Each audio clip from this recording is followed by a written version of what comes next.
माणगाव खोऱ्यातील महाटक सावंतवाडी विधानसभा क्षेत्रात शेगडी निशा घेऊन उभे राहिलेले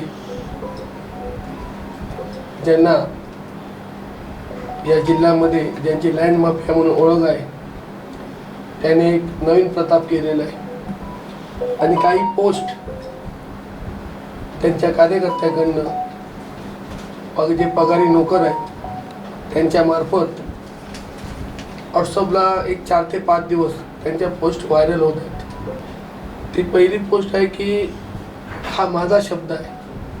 शब्द कोण देतोय? विशाल परब, ज्याला माणगाव खोऱ्यात कधी ग्रामपंचायत सुद्धा उभा न राहिलेला माणूस आज आमदारकीची स्वप्न बघत आहे। हा माझा शब्द आहे।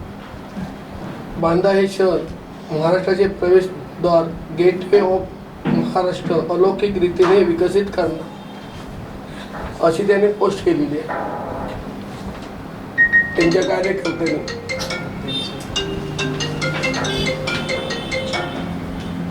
आणि स्वतः विशाल परब सुद्धा ही पोस्ट करत आहे।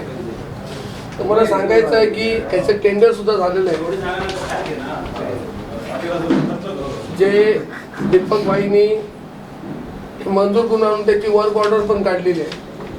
आणि विशाल परब महाठक जो आहे, लँड माफिया ज्याला म्हणतात, अशी जमिनीची विकत घेतो, खरेदी करतो, लोकांना फसवून खोट्या अख्त्याने तयार करून त्याचप्रमाणे आज एक खोटं करायला त्याने सुरुवात केलेली आहे। पण त्याचे जे गुण आहेत, जे मुळापासून आहेत, ते काय कमी होताना दिसत नाही आहेत। हे दीपक भाईंनी सर्व हे काम केलेलं आहे, त्याचे टेंडर सुद्धा निघालेलं आहे आणि ते स्वतः आपण करणार म्हणून सांगतो आणि त्याच्या पोस्ट करतो। हा 5 नंबर आहे त्याचा। हा 100% 5व्या क्रमांकावर फेकला जाणार। आज हा एवढा खोटं बोलतो, दीपक भाईंनी केलेलं काम आपण करतो म्हणून सांगतोय। हा एक विषय झाला। दुसरा विषय आहे, दुबई फाउंटेनच्या धर्तीवर मोती तलाव विकसित करणारच, मस्तपैकी एकदम पॉवरफुल पोस्ट केलेली आहे।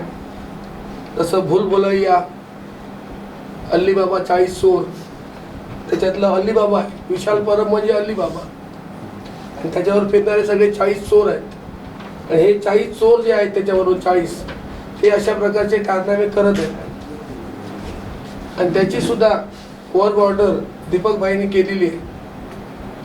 आणि हा स्वतः आपण केल्यासारखं दाखवतो।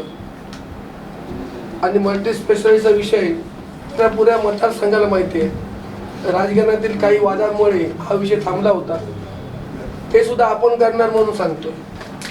त्याचे सुद्धा 36,56,00,000 आज मंजूर आहे। त्याचं टेंडर झालेलं आहे। राजकारणातील जे काही वाद होते ते सुद्धा मिटलेलं आहे। येणाऱ्या आचार्य संपल्यानंतर त्याचं सुद्धा काम सुरू होईल, ते आपण करणार म्हणून सांगतो।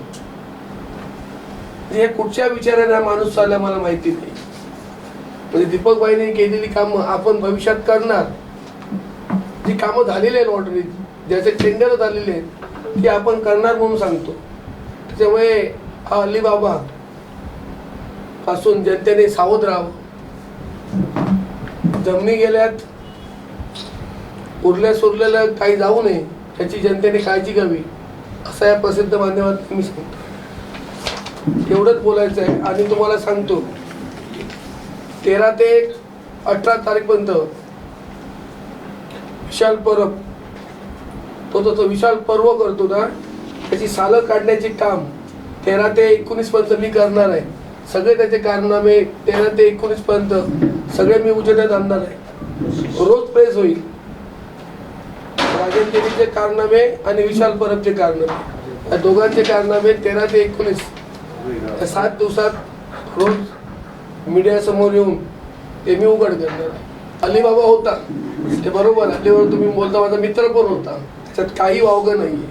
पण जेव्हा मला कळलं त्याचे रंग, जवळजवळ 3 ते 4 वर्ष मी हळूहळू दोस्ती कमी केली आणि तर पूर्ण बाजूला गेलो। त्याला नवीन चोर मिळाले, ते तुम्हाला सगळ्यांना माहिती आहे। त्या चोरांबरोबर गेला तेव्हा त्याचे मी होतो म्हणून तो वाचत होता, कोण त्याच्यावर लक्ष देत नव्हतं, की त्यांना वाटत होतं की संजूचा याला सपोर्ट आहे काय, पण माझा असा सपोर्ट त्याचे व्यवहार तो बघत होता, फक्त मित्र होता. पण आता माझे त्याचे गुण कळायला लागलेत. आता मी जेव्हा त्याची सगळी माहिती घेतली तेव्हा मला कळलं की अलिबाबावरून मी राहून मोठी चूक केली. यापुढे अलिबाबावरून मी दिसणार नाही. युवा मोर्चाने त्याला ते पद दिलेलं आहे 2 मिनिटात. इकडच्या कोणाची त्या ह्याला शिफारस नव्हती, ना जिल्हाध्यक्षांची होती ना कोणी होती. त्याने ते पद कोणामार्फत मिळवलं हे आम्ही पण आश्चर्यचकित झालो होतो. तर त्याला पद देण्यासाठी आम्ही शिफारस केली नाही.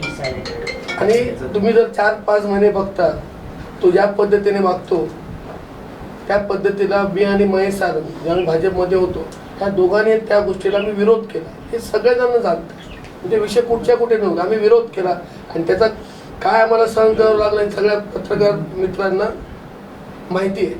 तो भारतीय जनता पार्टीचा अंतर्गत प्रश्न आहे. त्या विषयात मी ढवळाढवळ करण्याचा मला अधिकार नाही. मी शिवसेनेचा पदाधिकारी आहे. हा जो प्रश्न आहे मी आणतो, पालकमंत्री जरी असले तरी ते भारतीय जनता पार्टीचे वरिष्ठ नेते आहेत. त्यांनी तो बीजेपीने घेतला, तो अंतर्गत प्रश्न आहे त्यांची हकलपट्टी. त्या विषयाने बोलू इच्छित नाही, कारण आमची महायुती आहे. शिवसेनेबद्दल जर काय असेल तर मी उत्तर देऊ शकतो की जिल्हा संघटक म्हणून, त्या याच्यावर मी उत्तर देऊ शकत नाही. आमचे दिवसभरातले सर्व अपडेट्स, ताज्या घडामोडी आणि थेट लाईव्ह पाहण्यासाठी सबस्क्राईब करा, लाईक करा कोकणचं नंबर 1 महा चॅनल कोकण 7 लाईनचं YouTube चॅनल.